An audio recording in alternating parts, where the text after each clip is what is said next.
Poco Series X gak pernah segila ini. Asli, chipset Dimensity 8300 Ultra-nya tuh terngebut dan terkencang di kelasnya. Makanya gak heran HP ini punya tagline The New Species. Atau kalau dibaca cepet, The New Species. Masuk juga sih. FYI, ini tuh nggak kayak biasanya Poco yang cuma jualan spek kenceng aja, tapi semua aspek kena alias all-rounder. Jadi langsung aja kita mulai semua bahas kurang lebihnya. Let's check it out.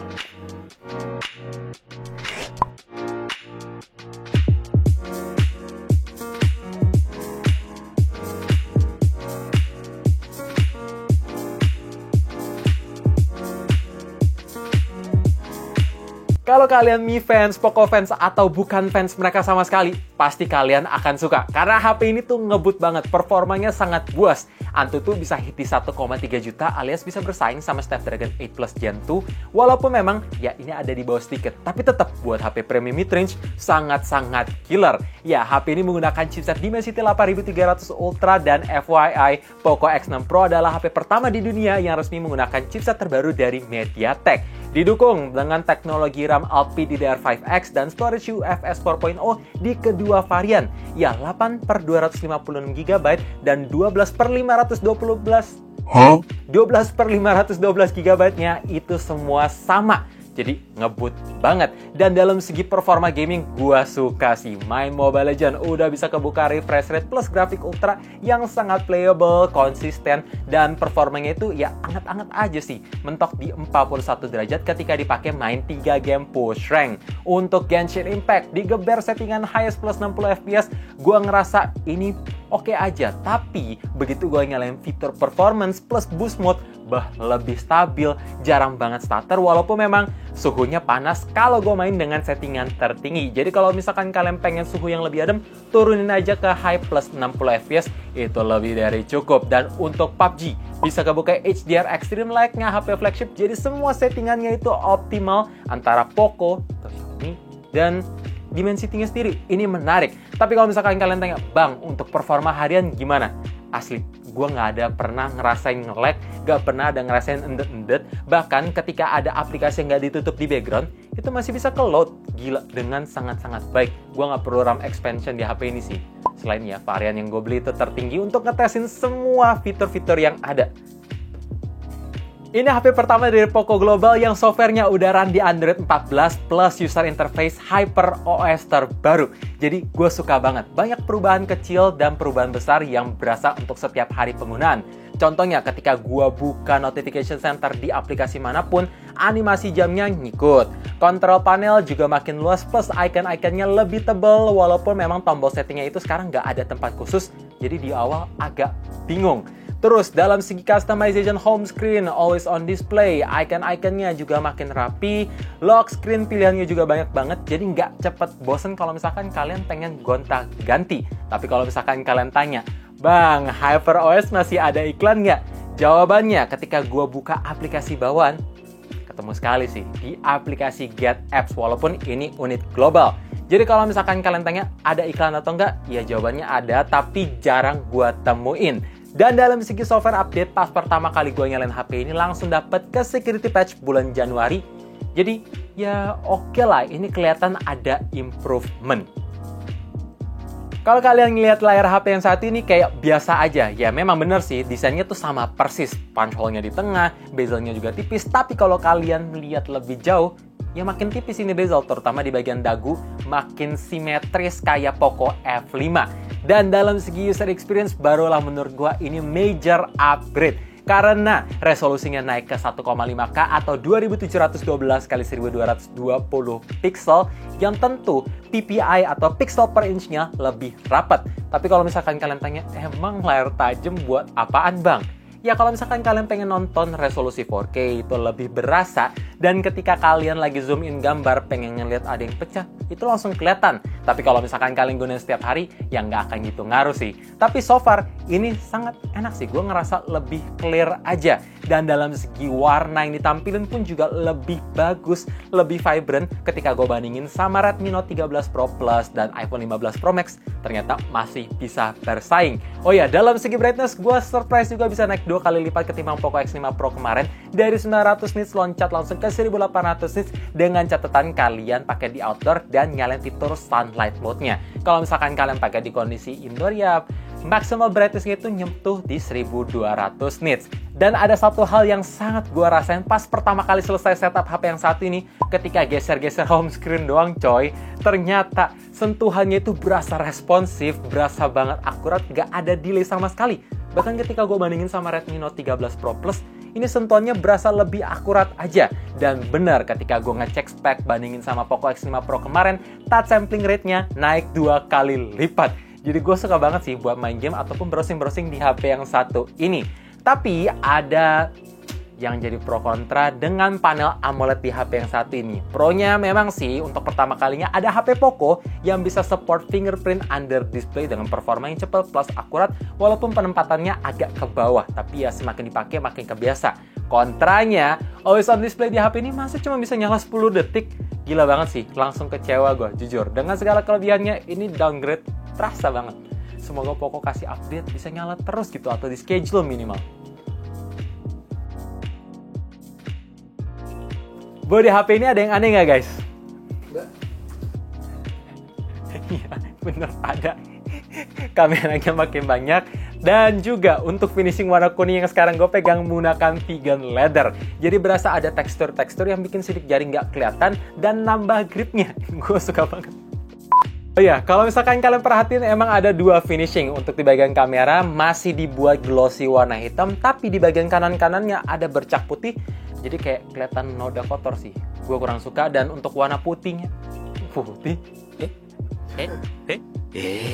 warna kuningnya ini tuh agak glowing banget, terlalu norak. Tapi untungnya sih casing jelly case bawaannya bisa dipakein. Jadi ya kalau misalkan kalian nggak pengen show off, ya jadi pakein casing aja. Tapi kalau misalkan pengen show off, tinggal dilepas casing tersebut. Oh ya, dalam segi dimensi ini berubah juga. Lebih ramping, lebih pendek, sekaligus lebih tebal dan lebih berat ketimbang Poco X5 Pro kemarin. Tapi dalam segi build quality gue ngerasa ya sama persis sih, framenya masih menggunakan polikarbonat tapi solid. Dan untuk fitur IP rating sekarang naik ke IP54. Artinya bisa tahan cipratan air dari segala sisi yang lebih durable. Walaupun tidak gue sarankan untuk main HP ini di dekat-dekat air. Kamera utama HP ini downgrade, tapi itu secara resolusi sih. Dari sebelumnya 108 megapiksel sekarang jadi 64 megapiksel, tentu dengan sensor yang baru plus ada teknologi OIS. Sisanya untuk dua lensa lain ada 8 megapiksel ultrawide lens dan 2 megapiksel macro lens yang pasti jarang kalian pakai. Bener nggak? Kalau setuju, jangan lupa like-nya. Kita lanjut. Untuk kualitas hasil foto di kondisi daylight, gue surprise. Ini melebihi ekspektasi gue. Ketika foto-foto aja, ternyata dalam segi dynamic range-nya bisa ngangkat. Fitur HDR autonya itu sangat ngebantu. Dalam segi highlight-nya bisa sangat naik. Detailnya tajam walaupun memang berasa extra software sharpening-nya ketika di zoom in. Dan ketika gue foto-foto pakai lensa ultrawide, perbandingan warna antara primary lens itu kayak 11-12, jadi ada peningkatan yang bagus. Walaupun memang ketika gue foto dalam keadaan cahaya mataharinya terlalu terik, kadang di primary lensnya tuh agak blown out sedikit, mesti dimainin exposure-nya dulu biar lebih sesuai. Tapi itu jarang banget sih. Sedangkan untuk kondisi low light, dalam segi autonya, detail emang agak turun, noise, grain berasa, highlight-nya pun juga kurang oke. Tapi begitu gue mainin exposure-nya, highlight bisa makin naik. Tapi kalau misalkan kalian nggak pengen ribet, nyalain fitur night mode, itu semua akan ke-fix otomatis. Night mode bisa bikin highlight-nya bagus, detailnya tajam walaupun memang lagi-lagi extra software sharpening-nya berasa, noise dan grain berkurang. Jadi, untuk kualitas kamera di HP ini intinya sih mengesankan. Kecuali kalau misalkan kalian pengen foto tanpa night mode, itu masih perlu diimprove lagi sama Poco biar lebih enak aja sih. Ini contoh perekaman di 4K 30 fps. Emang kelihatan stabil, tapi menurut gue jitternya masih berasa. Dan di mode tertinggi gak bisa pindah-pindah lensa, sekarang gue pindah ke 1080p. Dan ini adalah contoh di low light-nya guys. OIS plusnya yes, sambil jalan, gue lari. Ultrawide-nya kayak gini. Gimana? Coba komen di bawah. Sedangkan untuk kualitas video kamera depan ya sayang banget mentoknya cuma di 1080p 60 fps. By the way sekarang ini versi 30 fps, IIS-nya bisa berjalan dengan baik, skin tone sih masih agak pucat sedikit tapi mendekati natural. Backgroundnya bagus, ketangkap dengan baik. Dan untuk kualitas mic-nya gimana guys? Sekarang gue sambil jalan biasa dan di samping ini lagi berisik. Komen di bawah.